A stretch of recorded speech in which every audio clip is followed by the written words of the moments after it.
Hello viewers, কি অবস্থা সকলের? আশা করি সকলেই ভালো আছেন।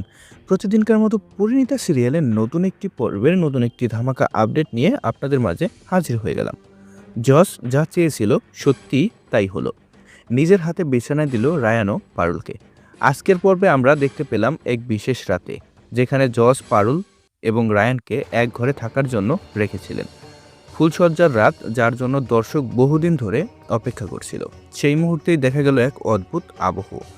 একদিকে আছে ভালোবাসা, অন্যদিকে নীরব অস্বস্তি।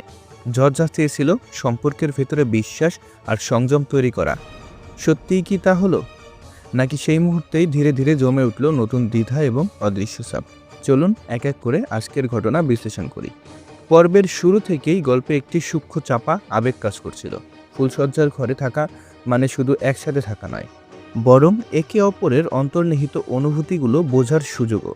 পারুলের চোখে দেখা যাচ্ছিল দ্বিধা, কখনো লজ্জা, কখনো অস্থিরতা। আর রায়ান, যিনি সাধারণত দৃঢ় এবং সংযত, তার মধ্যে আসছিল অদ্ভুত কোমলতা, কিন্তু সেই সঙ্গে কিছুটা অজানা দূরত্ব। পর্বে খুব সুন্দরভাবে দেখানো হয়েছে যে সংলাপের চেয়ে নীরবতাই বেশি কথা বলে। ছোট ছোট দৃষ্টিবিন্যাস থেকে থাকা মুহূর্ত, হালকা স্পর্শ বা অস্বস্তি, সব মিলিয়ে গল্পের আবহাওয়াকে ভারী করেছে।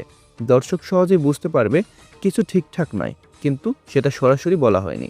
জজের উদ্দেশ্য ছিল পরিষ্কার, সম্পর্কের ভিতরে বোঝাপড়া তৈরি করা, সংযত এবং বিশ্বাসের গুরুত্ব বোঝানো। কিন্তু এই লক্ষ্য পুরোপুরি কি সফল হলো? এখানে দর্শক লক্ষ্য করবে যে কিছু মুহূর্তেই পারুল এবং রায়ান একে অপরের প্রতি একটু দ্বিধাশীল। যদিও তারা একসাথে রয়েছে, তবুও কিছুটা দূরত্ব স্পষ্ট। পর্বের মাঝামাঝি এসে অস্বস্তির মাত্রা আরও বাড়ে। পারুল ধীরে ধীরে বুঝতে শুরু করে যে রায়ান কিছুটা অন্যরকম আচরণ করছে। তার চোখের ভাষা, শরীরী ভাষা, এমনকি নীরবতা, সব কিছুই ইঙ্গিত দেয় যে তার ভিতরে কিছু অনিশ্চয়তা কাজ করছে। এদিকে রায়ানও সরাসরি কিছু প্রকাশ করছে না, কিন্তু তার সংযমী আচরণ, হালকা বিরক্তি এবং মাঝে মাঝে চোখে ধরা অদ্ভুত দৃষ্টি, সবকিছুই নির্দেশ করে যে সে হয়তো কোনো সত্য লুকাচ্ছে। এই নীরব টেনশন দর্শককে পুরোপুরি ধরে রাখতে ফুলসজ্জার রাতের সেটিং খুবই গুরুত্বপূর্ণভাবে ব্যবহৃত হয়েছে।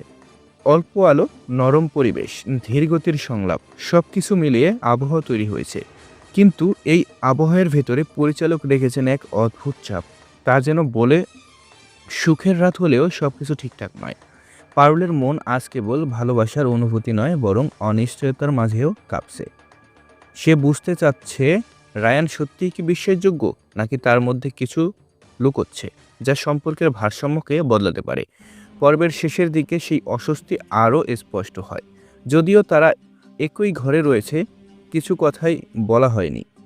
ছোট ছোট চুপচাপ মুহূর্ত, হালকা তীক্ষ্ণ দৃষ্টি, একে অপরের প্রতি লুকানো ভাব, সবকিছু মিলিয়ে তৈরি হয়েছে মানসিক টানাপোড়েনের। এই ধরনের দৃশ্য দর্শককে একরকম মনস্তাত্ত্বিক আবেশে টেনে নেয়। এখানে কোনো চিৎকার নেই, কোনো অতিরিক্ত নাটক নেই, শুধু সম্পর্কের ভিতরে যে অস্থিরতা এবং নীরবতা, দ্বিধা কাজ করছে, সেটাই দেখানো হয়েছে। পর্বের শক্তিশালী দিক হলো সংলাপের কম এবং অনুভূতির বেশি গুরুত্ব। এটি দর্শকের মনে প্রশ্ন তৈরি করে, জজ যা চেয়েছিল সত্যিই কি তাই হলো? সম্পর্ক কি আরও দৃঢ় হবে, নাকি অদৃশ্য দ্বিধা এবং ভুল বোঝাবুঝি তৈরি করবে নতুন সমস্যা? সার্বিকভাবে আজকের পর্ব ছিল আবেগের শুক্র মিশ্রণ। ফুলসজ্জা, এক ঘরে থাকা পারুল ও রায়ানের মধ্যেকার নীরব অস্বস্তি, সব মিলিয়ে দর্শককে ধরে রাখে। এটি শুধু রোমান্টিক নয়, বরং সম্পর্কের মানসিক বাস্তবতা ফুটে তুলেছে। আপনার কি মনে হয়েছে, জজের পরিকল্পনা কি সত্যিই সফল হলো, নাকি রাতের এই অদ্ভুত আবহাওয়া নতুন দ্বন্দ্বের ইঙ্গিত দিচ্ছে? কমেন্টে অবশ্যই জানাবেন। ভিডিওটি ভালো লাগলে লাইক দিন, শেয়ার করুন এবং নিয়মিত আপডেট পেতে চ্যানেলটি সাবস্ক্রাইব করতে ভুলবেন না। ধন্যবাদ ভিডিওটি সম্পূর্ণ দেখার জন্য।